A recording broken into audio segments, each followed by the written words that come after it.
I was in the hospital after a work accident, and not once did my wife visit. When I called her, she said, "You're not worth the gas money. Either die fast or get better quickly." Then my stepson grabbed the phone and said, "We don't miss you." I hung up. A month later, I discharged myself early and never went home. Yesterday, my sister sent me a video of my wife screaming outside our empty house. I had taken everything, including the dog. I'm 42 and have been married to Barbara, 39, for 8 years. She brought her son Gage, now 16, into our marriage. He was 8 when we met. I really gave it my all with him. Built him a treehouse, taught him how to fish, the whole stepdad thing. Barbara and I weren't some perfect couple, but I thought we were steady. We had our little routines, shared jokes, our own life. Everything flipped 51 days ago. I was working on a site when a support beam collapsed. Long story short, I ended up with a crushed leg, 3 broken ribs, and a punctured lung. The doctors said I was lucky to be alive. Can't say I feel lucky. Ow. That first night in the hospital is still a blur. Too many painkillers. I remember calling Barbara, told her not to bring Gage since things looked bad. She said she'd come in the morning. Morning came. No Barbara. Day 2, still no Barbara. I figured maybe she had her hands full with Gage or work. I called her that night and she picked up while watching some reality show. I could hear it, blasting in the background. Said she'd try to come the next day. Day 3, she still didn't show. By day 5, I started getting really worried. Not about us, but about her. I thought maybe something had happened to her, or Gage. I asked the nurse if Barbara had called. Nothing. Tried calling again, straight to voicemail. This became a routine. A week turned into 2. Even the nurses started giving me those poor guy looks. One nurse, Tessa, 34, would sit with me during breaks. She never asked why my wife never came, but I could tell she wanted to. 3 weeks in, I got moved from ICU to a regular room. By that time, I'd gotten Barbara on the phone twice. Each call lasted under 3 minutes. She always had an excuse. Curtis, our dog, was sick, the dishwasher broke, Gage had a game. It was always something. That night I couldn't sleep. I kept thinking about our 8th anniversary, just 2 months ago. She'd been glued to her phone all night. When I asked if she was okay, she just smiled and said, "Why wouldn't I be?" It felt off, but I didn't push it. Guess that was the warning sign. Week 4, 3rd leg surgery. Still no Barbara. But my sister Bernice visited. Almost every day, she brought homemade food and kept me posted on Curtis, who, by the way, was totally fine. One day before leaving, Bernice hesitated and asked if I wanted her to talk to Barbara. The look on her face said it all. She's never been good at hiding her feelings. We grew up in a house where you spoke your mind or stayed silent.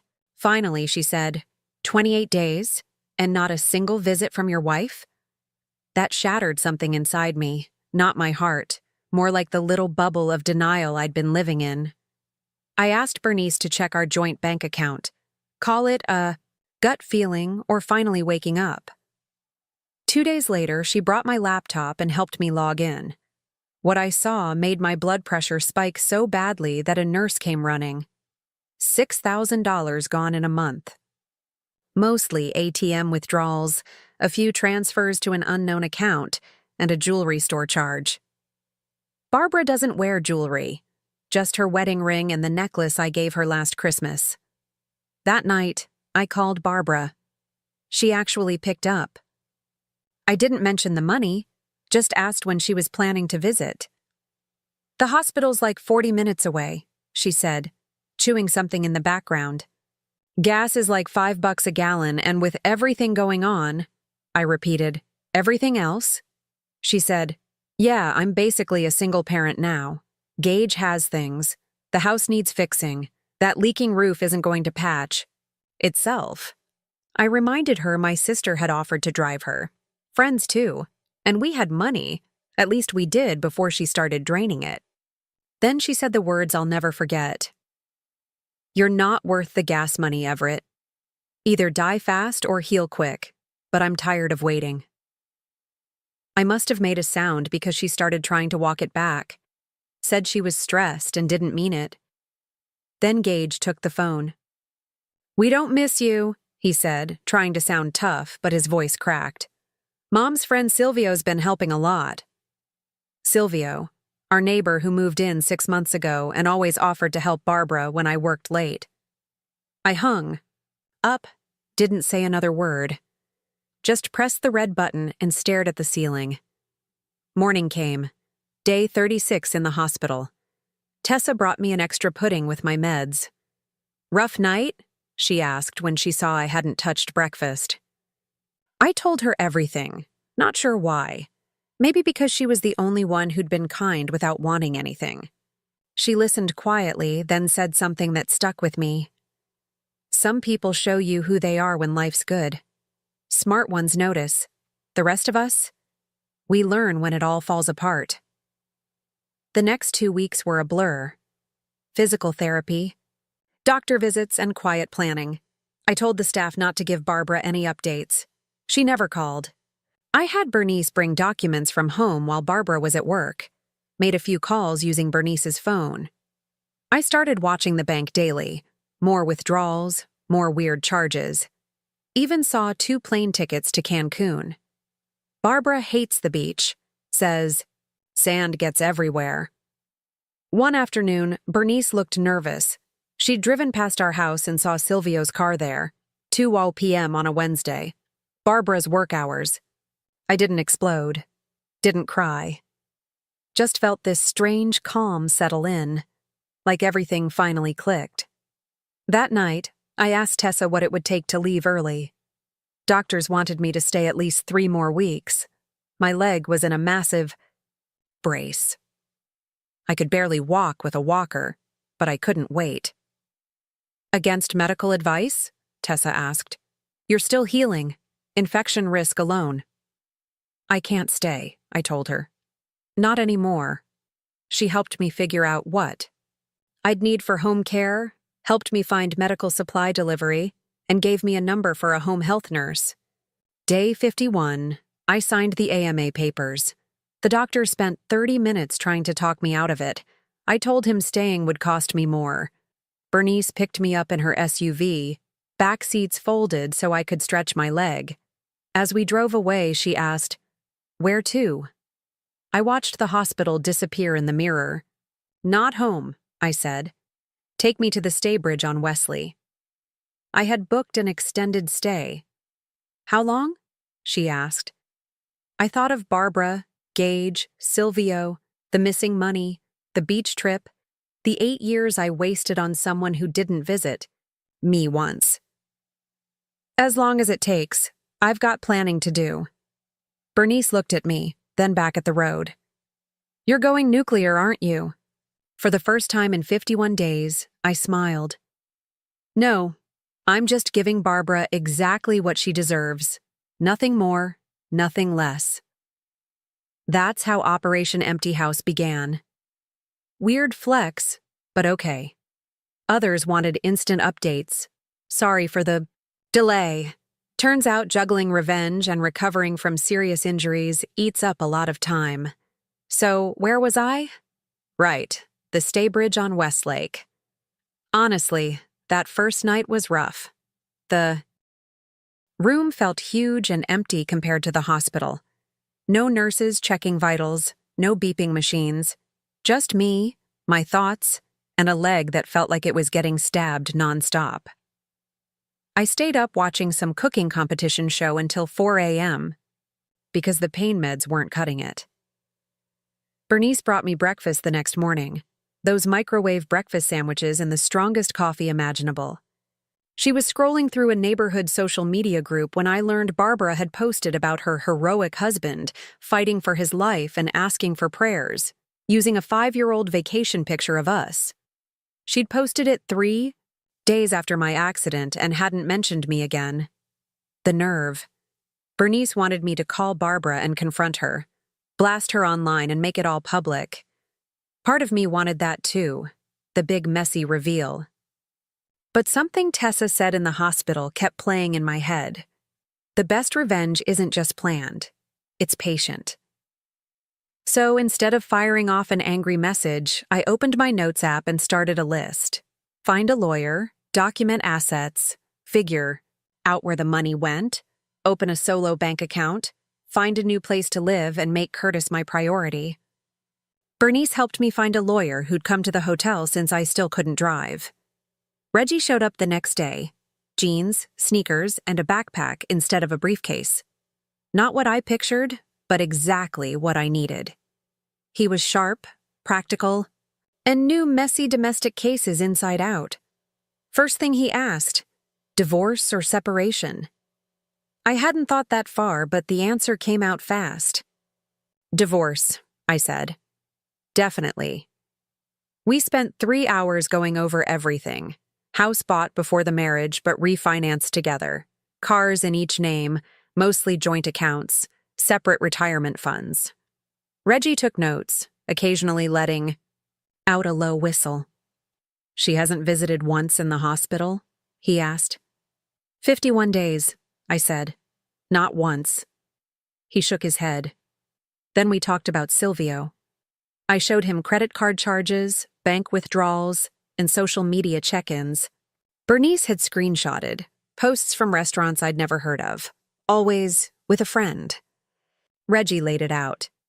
You're entitled to half the marital assets, but you need proof before she tries hiding things.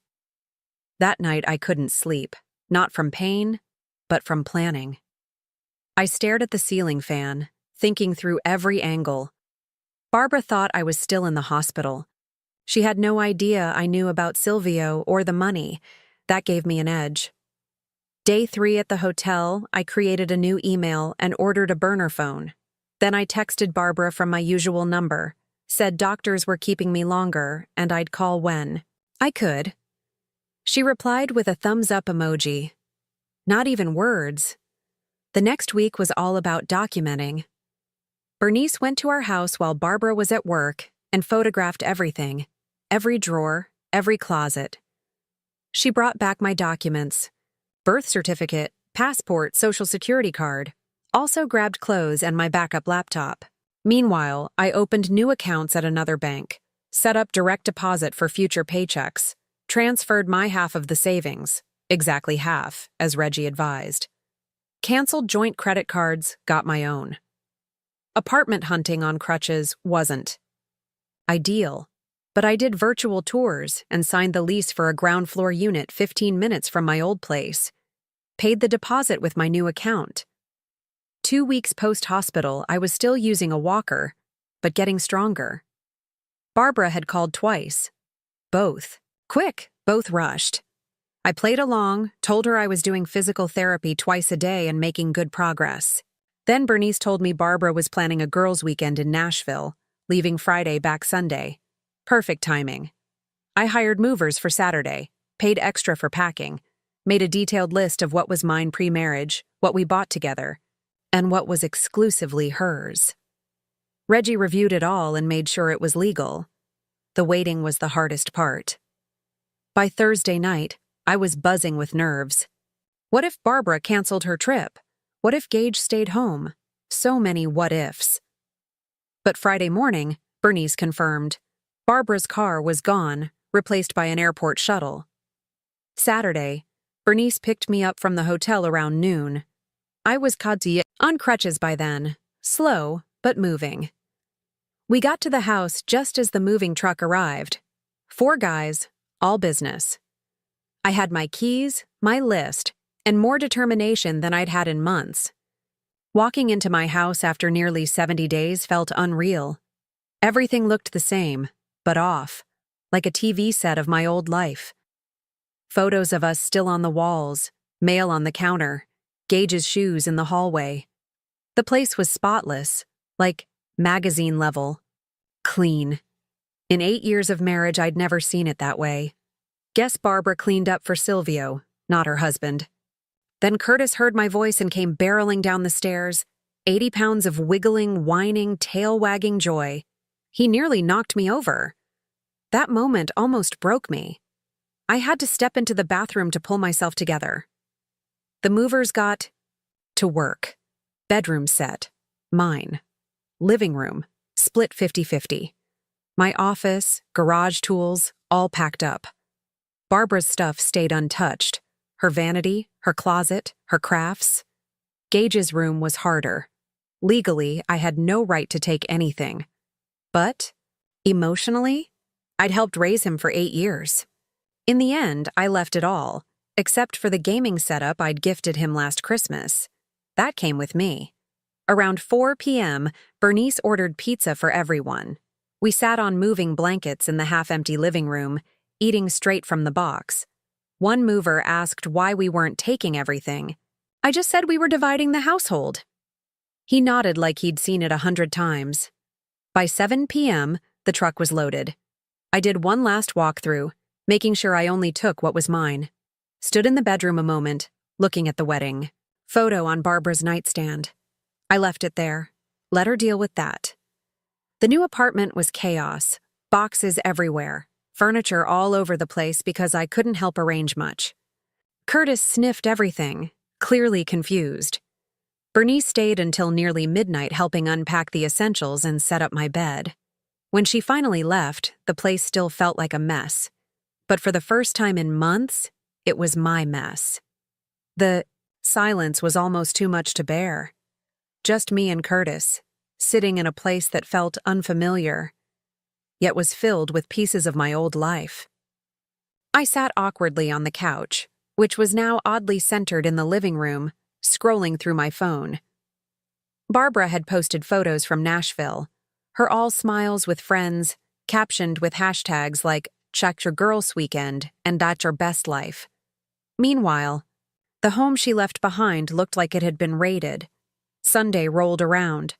Barbara and Gage were due back that evening, and I thought I'd be overwhelmed with anxiety. But what I felt instead was a strange stillness, like watching a movie I'd already seen, knowing exactly how it ends. At 6 p.m., Bernice texted, "They're home, waiting for the fallout." At 6:47, my phone blew up. Barbara's first message, "Where is all our stuff? What did you do? Are you serious right now?" Then came the calls, one after another. I just watched the screen light up and didn't pick up. After the 6th one, I shut the phone off entirely.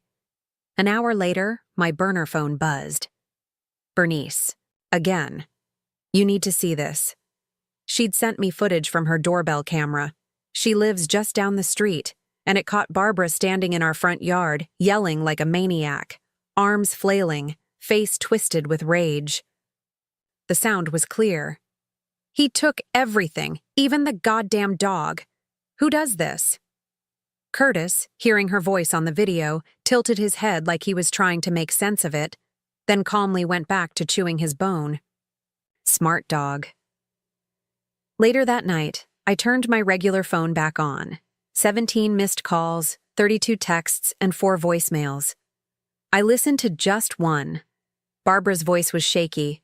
"You can't just vanish with our stuff. This isn't legal. I'm calling." "The police." I forwarded it to Reggie. He replied quickly, "Let her call. We followed every rule. It's all by the book." The next morning, I woke up to an email from Barbara titled, "We need to talk." The body of the email had only 3 lines. "I know you're upset, but this is extreme. Call me. We can work this out." B. No apology. No mention of what she did. Just Barbara, trying to stay in control, as always. I didn't reply. Instead, I had Reggie send her an official letter listing everything I'd taken and why, along with divorce papers. Everything legal, everything methodical. No emotion, just facts. That afternoon, while unpacking in my new kitchen, I found an old anniversary card she'd given me 2 months before my accident. Inside, she'd written, "To many more years of building our life together." I stared at it for a while. This, symbol of a promise already broken the day she made it. I took a photo of it and texted it to her with one question. "Was Silvio already in the picture when you wrote this?" She read it immediately, started typing, stopped, started again. Then finally sent, "It's complicated." That's when I knew I'd done the right thing. Some things aren't complicated at all. So here it is, read it. Final update. Sorry it took a while. Life's been intense. First off, thanks for the messages, the awards, and the support. I didn't expect my personal chaos to hit home for so many of you. It's been 3 months since Operation Empty House. 3 months of trying to build something new while watching the old version of my life self-destruct from a distance. Strangely, the oddest part? I kept finding bobby pins. In my shoes, inside, kitchen drawers between couch cushions. Every little one felt like a reminder that even though I only took what was mine, Barbara somehow still lingered. After my last post, things spiraled fast. Barbara went from raging texts to weepy voicemails in less than 2 days. The emotional gymnastics were exhausting. Legal threats 1 minute, sobbing, "Come home, please" the next. Classic manipulation, but this time I saw it for what it was. On day 3 after the move, I got a call from an unknown number. Normally, I'd ignore it, but something nudged me to answer. It was Gage. His voice was quieter than I remembered, like he'd shrunk somehow. He asked if he could come see me. No drama, no Barbara, just talk. I paused. That "we don't miss you" line he'd thrown at me still stung, but 8 years as his stepdad doesn't disappear overnight. I gave him the address and told him to come after school. But he had to promise not to tell his mom. Bernice warned me it could be a trap. Maybe Barbara was using Gage to track me down. Maybe. But I had to see for myself if there was anything real left. Gage showed up right on time, wearing the hoodie I gave him for Christmas. He stood in the doorway, taking in the half-unpacked boxes and temporary furniture. Curtis lost it, jumping all over him like he hadn't missed a beat. And then we talked. Probably the most honest talk we've ever had. We sat out on the balcony with sodas, watching cars roll by. Gage stared at his sneakers and told me that Barbara and Silvio had been seeing each other for almost a year. He'd overheard her while I was still in the hospital. Heard her say how convenient my accident had been, giving them more time. And that awful "we don't miss you" line? Not even his. Barbara had coached him, told him to say it in exchange for a new gaming system. She needed to push me away so I'd stop calling so much. He was 16, torn between his mom and what he knew was right. I asked him why he was telling me now. He looked up at me and said that seeing the house half empty was a wake-up call. Said he saw his mom for who she really was when she didn't even look for me. Just called her friends and freaked out about the furniture. That night, I sat on the balcony till 2 a.m., nursing a beer, trying to make sense of everything. All the signs I'd missed, the excuses, the late work nights, the events I wasn't invited to. All of it suddenly made sense. The next morning, my burner phone lit up with a text from a new number. "I know Gage visited you yesterday." Somehow, Barbara had my number. Probably got it off Gage's phone while he was sleeping. I didn't reply. I called Reggie. He said we'd shift all communication through him now to protect me. Standard procedure in messy divorces. Keep a record. Log everything. 2 weeks later, Bernice's camera at my new place caught Barbara in the visitor's lot, just sitting in her car, staring up at my building for 3 hours. The alert came through while I was in physical therapy. My anxiety spiked. My new place was supposed to be safe, and now it didn't feel that way. When I got home, she was gone. But there was a box at my door. No return label. Just my name, scrawled in her handwriting. Inside, Curtis's old dog bed, a few photos of me and Gage, and a letter. I didn't read it. Just shoved it in a drawer and tried to forget. Later that night, another call, from yet another number. This time, I picked up. Her voice sounded different. No guilt-tripping, no rage, just quiet. She asked about Curtis, asked if I was healing okay. Then silence. I thought she'd hung up, but finally she said she'd tell me everything. No more lies, no more games, just truth. And I listened. We talked for almost 2 hours. She admitted the affair started 9 months before my accident. Said she was going to ask for a divorce but didn't know how. Then I got hurt, and the moment never came. Suddenly, the whole situation changed. If I died, she'd get the insurance money. If I lived, she'd have to split everything in. A divorce. That's why she never came to visit. She was hoping I wouldn't make it. Let that sink in. My wife of 8 years was actively wishing for my death.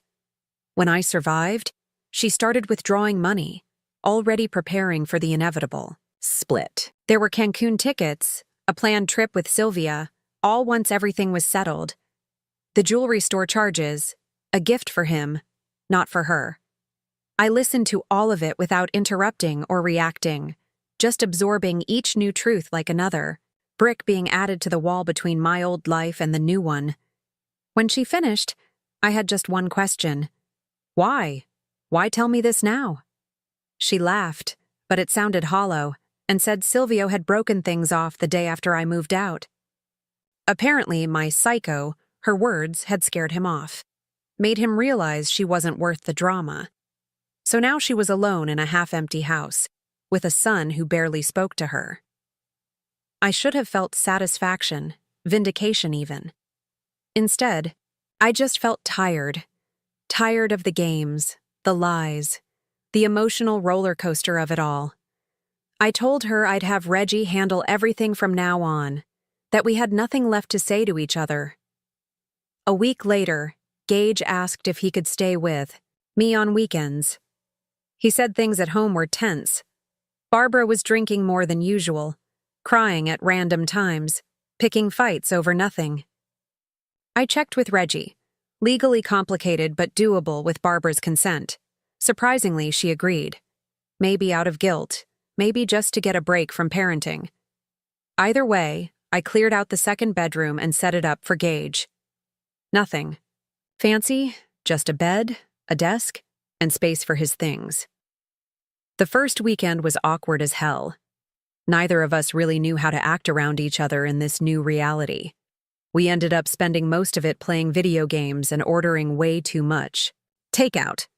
By the third weekend, we'd found our rhythm. Friday night movies, Saturday morning pancakes, Sunday dog walks with Curtis. Small, ordinary moments building a different kind of relationship. Meanwhile, the divorce dragged on.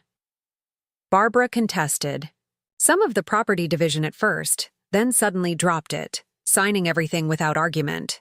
The house would be sold, proceeds split evenly, the rest of the assets divided according to Reggie's original plan. 6 weeks after the move, I was scrolling through Instagram when an unfamiliar account popped up in my suggestions. Tessa from the hospital.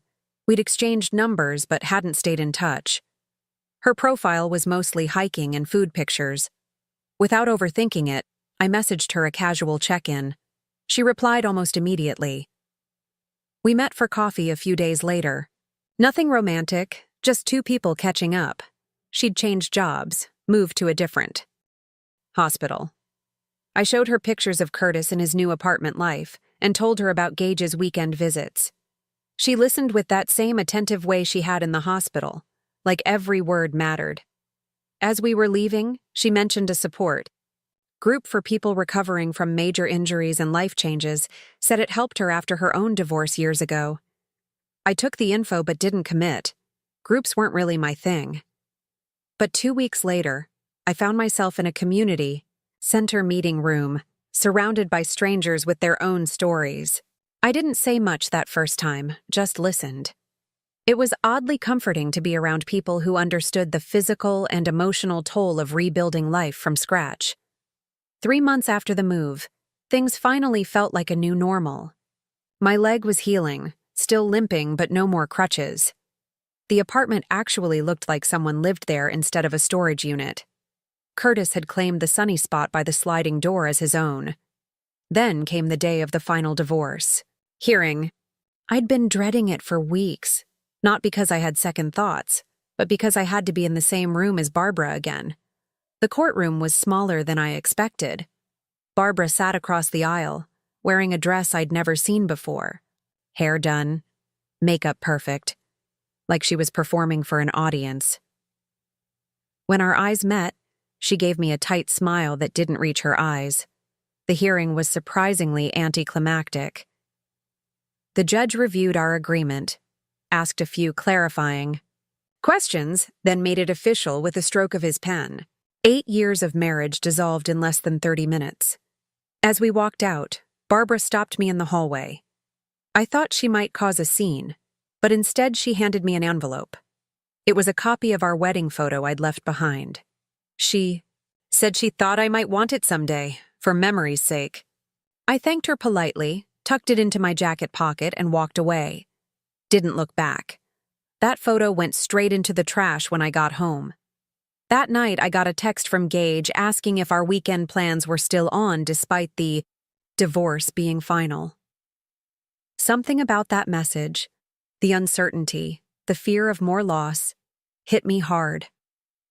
It reminded me that while Barbara and I were done, my relationship with Gage didn't have to end too. I texted back, "Of course. Pizza and movie night tomorrow. Your pick this time." The next evening, as Gage and I sat on the couch with Curtis sprawled across both our laps, I found myself genuinely laughing at some stupid joke in the movie. Not the forced, polite chuckle, but a real laugh that caught me by surprise. And that's when it hit me. I was going to be okay. Not immediately, not perfectly, but eventually, genuinely okay. Last week, Barbara finally sold the house. Movers came for her remaining things. Bernice sent me a picture of the sold sign in the front yard. Should have felt monumental, but it was just another step in untangling our lives. Yesterday, I had my final physical therapy session. The therapist said I'd made remarkable progress. Most people with my injury take twice as long to get this far. I credited spite and stubbornness. She called it resilience. Maybe we're both right. So, that's where things stand.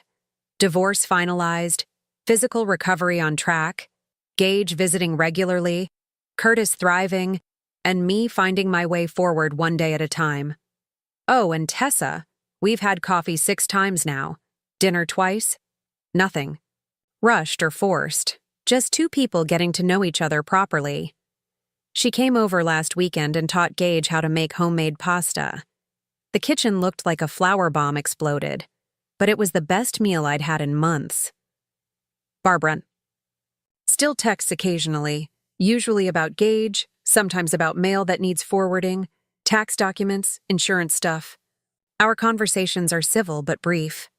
The anger has faded into something more like distant acknowledgement. We were part of each other's stories for a while. Now we're not. As for Silvio, he moved out of the neighborhood last month. Apparently, he decided a fresh start somewhere else was easier than dealing with the mess of being the other man in a divorce. Can't say I blame him. Someone recently asked if I regret how I handled things, if Operation Empty House was too extreme. Maybe it was, but I don't regret standing up for myself. I don't regret showing Barbara exactly what life without me looked like. In the end, she found an empty house. I found myself again. Thanks for listening, Reddit. Your comments and support got me through some really dark days. Not sure I'll be posting more updates, hoping my life gets boring enough that there's nothing worth sharing. And honestly, that sounds pretty good right about now.